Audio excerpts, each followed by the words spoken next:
What's up, guys? This is like my fourth take at this video, and if there's background noise, I can't do anything about it. I'm sorry. So I'm just gonna continue. This is a continuation of the video I did describing the crystalline tree, which, with the information I've been receiving as of late, the Kabbalistic tree of life is a literal tree located in a higher plane, in a higher dimensional existence. Um, this tree, the way that it operates, well, let me go back here to do a little bit of an overview. So we had a very advanced civilization here a long time ago. I don't know when exactly this was. They ascended into a higher plane, um, but it's actually underneath us and upside down from the visuals that I kept receiving. So it's actually not above, or it's not necessarily a quantifiable space. But these people, this was the precursor to what you know as Egypt, and they were energy workers and gardeners. And basically, what they did was that they played around with things that you would consider similar to feng shui in the Chinese arts. You know how you would position certain furniture and it would release certain types of energy. That's how I was visualizing what I was seeing, was that they would arrange certain geometric structures, and as well as gardens and plants in certain areas, and uh, this would bring about a sort of higher harmonic oscillation in that area where they planted. And this included very highly intelligent, highly advanced, and evolved crystalline trees. And these trees were like beacons. They were like a transmission system to higher planes. So they were made out of the what you would consider to be like the leaves. They would be made out of brilliant crystal structures, and those crystal structures were a beacon. They were harmonically sort of synchronized with an even much higher dimensional plane than that particular, group of people were in. So angelic realm, we could call it, even though I don't think it necessarily was. So the Sephiroth on the Tree of Life and the Kabbalistic Tree of Life are essentially angelic hosts and the names of angels. And that is what it was on the collective Tree of Life. Each of these sort of nodes, these crystalline structures, were a collective, an angelic collective, or at least the crystal was being used as a host to harbor their energy, for lack of a better way of explaining it. And so there was a form of communication that was taking place between this realm that ascended and this I mean, I'm talking much higher, much more advanced sort of realm. I don't can't quantify a number, but I would put it in the range of thousands of times more highly conscious and evolved. And these are different expressions of the collective consciousness on this crystalline tree. So when they had this, it actually at first had a very positive effect on our own reality, our third dimensional reality.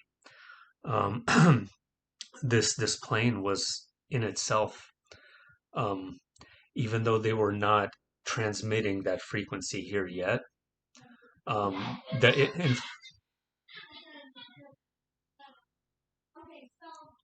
all right, whatever. I'm going to continue.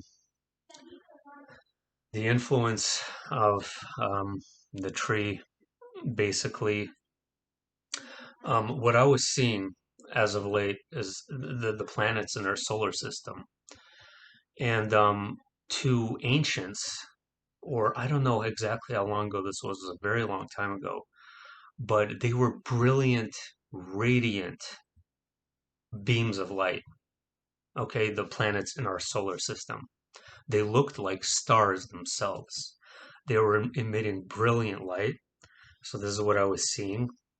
And they were conscious, aware beings, and they still very much are. And not only are the planets conscious and aware, but actually the constellations are a collective that is a sort of expression of consciousness as well, that is also alive and self-aware. So, and I'm seeing these brilliant planets orbiting us. And when they basically turned this tree into a beacon to be transmitted into our dimension, um, it was picked up. It was picked up by who I call, it was a reptilian, a very, very ancient, very, very evolved reptilian being, much more advanced than the ones in the other realm transmitting the frequencies. And what he did, so last video I described, how very basic way, very simple, how the tree corrupted, it got poisoned, but how did the process actually look like? And it has to do with um, our planets, and it has to do with the constellations, and basically corrupting the harmonics of all of these systems, of all of these very alive and very living systems. So when Osiris, the reptilian, I'm going to call him a reptilian god because he is so evolved, he is a lower level god, in my opinion. You can call him the demiurge. I don't know. I don't care. All of these names don't mean anything to me, honestly. Fourth dimension, fifth dimension, it's meaningless. Like, there's millions of shades between the fourth and fifth. There's infinite numbers of shades. So these sort of spectrums are, they don't mean much to me. It's it's just harmonics. It's just vibration, basically. So so besides corrupting Lilith, like I described in the earlier video, by casting a spell, um, what I kept seeing was something really strange. So he created like some kind of energetic spider web type sort of circular thing around the planets of our solar system, and it's like an energy beam or vortex of some kind. But here's where it gets really weird. The way I saw it was, it looked like, like the 60s hippie peace symbol. So you have, I kept seeing it over and over, where you had the cross and then the two beams, like the letter Y in a circle, and this sort of pattern emerged on top of our solar system. And the moment that happened, all the planets, they went dark. They became bleak. They stopped emitting any light. And what I saw in Saturn was especially interesting.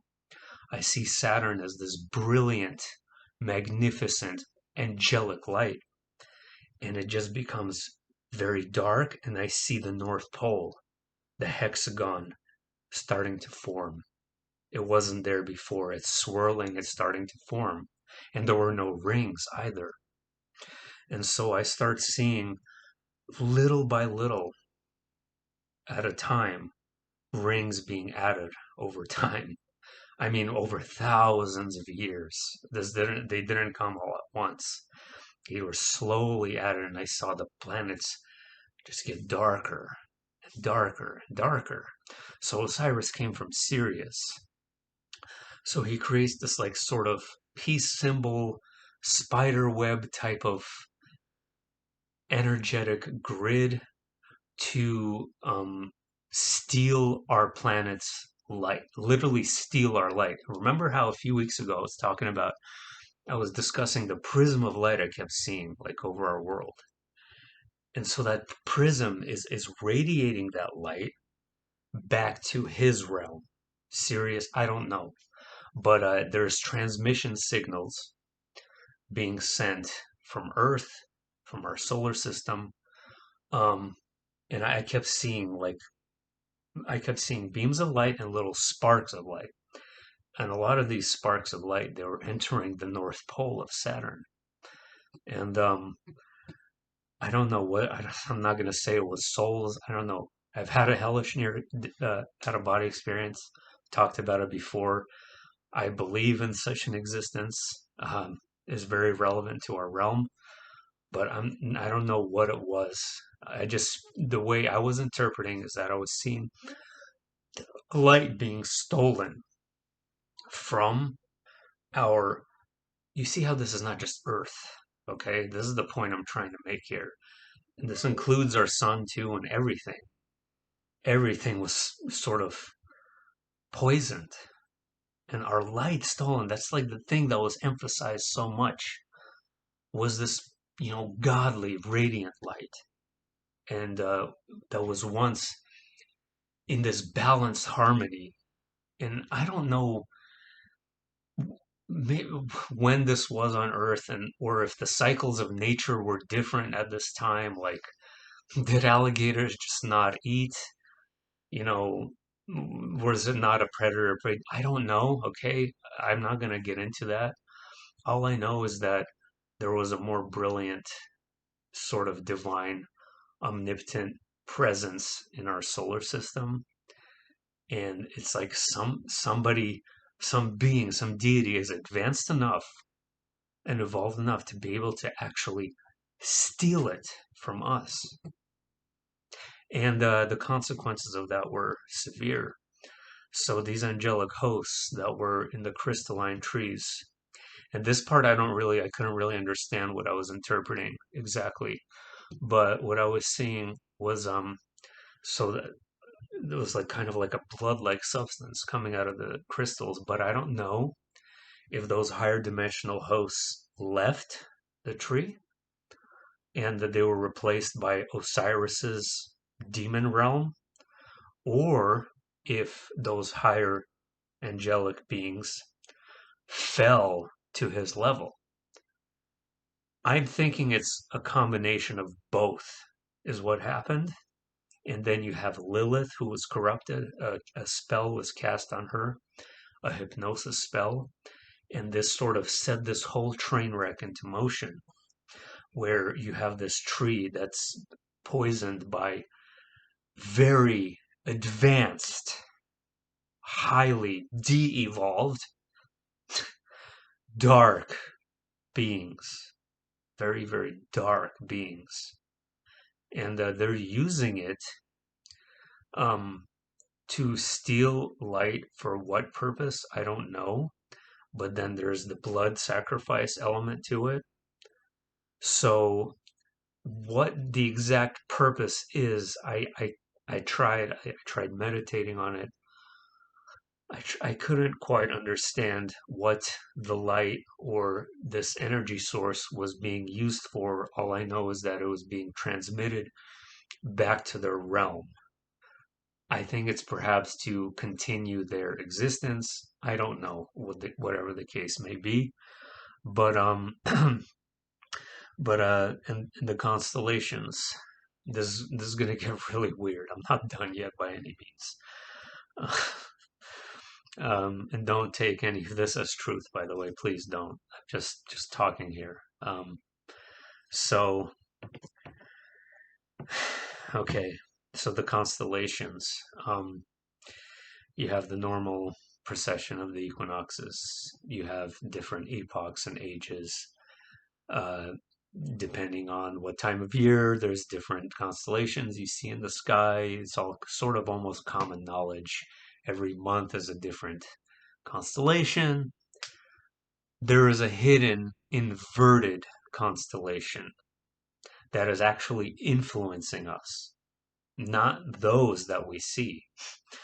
Okay, so on top of the planets having their radiant light stolen, the constellations are a collective of consciousness that transmit archetypes and character types, personalities, development, in order to help a soul grow and reach its development whenever an incarnation occurs or something of that matter. If they're, it's true, if you're born under a certain sign, you will be influenced by that certain sign, um, by that collective that's also involved in this earthly saga here and the evolution. So it has to do with chakras, and that's something I never talk about. By the way, never. I don't care about chakras. When was the last time you ever heard me talk about them? But I received meditative information that there is not seven. There's supposed to be, there's 24 of them actually. So apparently there's 24 chakras in reality, and that what these archetypes in the sky are doing is I kept seeing they're transmitting frequencies that are solely or almost exclusively focused on lower chakra energy. And it's oscillating in a very discordant, sort of chaotic way to where it literally does influence our behavior here, where it is difficult to explain some of the things we do, ladies and gentlemen. And we are responsible for our actions. I'm not saying that. I'm not. You still always have an option and a choice. But what I'm saying is that you're greatly pressured and influenced on a psychic level, on a subconscious level, on a spiritual level by subverted frequencies that have been here for millennia, that are being transmitted through darkened planets and darkened constellations, which are forms of consciousness that go back to the tree of life, which transmitted initially very higher energetic, higher angelic energy, and now has been thwarted and subverted into something much lower, a much lower frequency. And I guess in the inverted, um, what do you call it, horoscope, where instead of going from, um, sorry, the age of Pisces to Aquarius, we're actually going from Taurus. So for thousands of years, we've been in Taurus, apparently, in this inverted constellation, which is a manifestation of Osiris, apparently, and his dominion and kingship over the earth. Um, we're going from his reign, the bull, and I kept seeing the stock market bull. I kept seeing it. I kept over and over again, and it's like melting away and fading away. And it's where we literally are transitioning right now into Aries, the goat, the sea goat. So a very different type of dynamic and expression of consciousness. Whereas a Taurus is assertive, um, sort of dominant, like energy. There is a lot of pride, um, a lot of sort of warrior culture mentality, these sorts of sportsman-like things. You know what I'm talking about. Just picture a bull, right? Aggressive things, into Aries, which is more of a fight or flight response, which is more of a submissive servitude response. It is more of a hypnotic age, which will be necessary for Horus's arrival, for that sort of zombie-like hypnotic consciousness. It's changed. It's actually changed in the last few weeks, even. Take notice of it. Even though what I'm saying might not be true, there's been a dynamic shift in consciousness. And I'm not saying it's all negative. There's positive elements still going through no matter what happens, no matter what was darkened, or subverted, or you can't ever completely extinguish God's light. It's never going to happen. So amongst the negativity, there's plenty of positivity as well, and in the end, it will all be positive. So there's the happy ending to that. But that's basically how I was also shown Mars. So I asked about Tiamat, and I asked about Mars.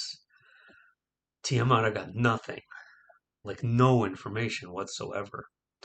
But Mars, I saw, I literally saw visuals of a very thriving civilization, millions or a million, at least a million or so years ago, and they collapsed. But what happened was not related to Osiris. It was not related to any of that. There was a sort of darkening, a dimming of a different kind that went on, where the planets, their light got faded again. It's like a cyclical thing, it seems. And and I was even shown like how the way the constellations move isn't correct compared to in higher dimensional realities, where the way they sort of transit the sky is not the way it actually is in more truer realities, where instead of transiting from point A to point B, it looked more like a dance between each other. Like they were almost like hugging, or I don't know how to explain it, but it was a very different movement of these stars. Living beings, everything in the sky. Living is alive, the whole universe is alive. Um, there's so many things that we can't see that are so amazing and incredible that are just beyond our frequency range to see them. And there is no such thing or place that isn't alive. And that's why I mention these things like the planets, because of their importance in this. And it's kind of sad. I mean, I don't know why why anything, but that's how I interpreted what I received. So the Sephiroth, the angelic hosts, subverted, changed, disharmony, disorder, blood, and then Jesus, the Christ figure, who was essentially betrayed. Uh, I think Judas might even be an archetype for the one who actually betrayed him by telling him, "You go and you become the wood, the tree that we sacrificed to get the world we want, to get the bloodshed and the energy that we want. Now you go, Christ, and you become that tree. And if you can take on all of that pain for us, of everyone in the world, if you could take it on, and we take your energy that you got from that, then we'll leave." And he did it. He kept his word. He did it. He became the tainted tree of life. And what happened? They betrayed him. They didn't leave. Osiris didn't leave. Now, am I saying that Jesus or Christ is less powerful than that reptilian being? No, I'm not saying that at all. I'm just saying that to them, it's a very different perspective. To these higher dimensional beings, be that on the light side or the dark side, this is going to be very controversial, but I don't think they see each other as enemies. I don't, sorry. They sort of play around with us little souls here, even though we're not little, we're very powerful ourselves and have infinite potential. But I think they see us as their little brothers and sisters. And they have their own dynamic going on, their own play that is hard for us to understand. And their idea of enemies and things of this nature is not the same as what we think of as enemies. So controversial, I know, but And it doesn't justify what's going on here whatsoever. Not at all. I'm horrified beyond belief, especially this book that I can't wait to be done reading about the Knights Templar. It's just the horror is unimaginable. And it's all to steal light, it's all to steal energy, all that pain. It's all to take from you something that they want. Selfish. It's selfish. It's dark and selfish. But these beings on these levels, this is how, like, this particular saga in our particular universe is playing out. This is sort of part of the cosmic play here, is what I'm trying to say. And there's a lesson to be learned for them, a lesson of spiritual evolution, for them to come out of this situation sort of reformed and re-enlightened themselves. Perhaps even the fallen angelic hosts, if they did fall or if they were replaced. This is a learning lesson for them. Maybe they fell hard to get back up. Maybe that is the whole point of all of this, to just go as deep as possible into that darkness. And then you have to crawl out of the dirt. And when you see that light again, you appreciate it unimaginably more. There's no comparison than if just being in it all the time. If you leave it and then you persevere and you come out and you see it again, and there's an experience there that's like nothing else, I think, incomparable in all of existence. That's it.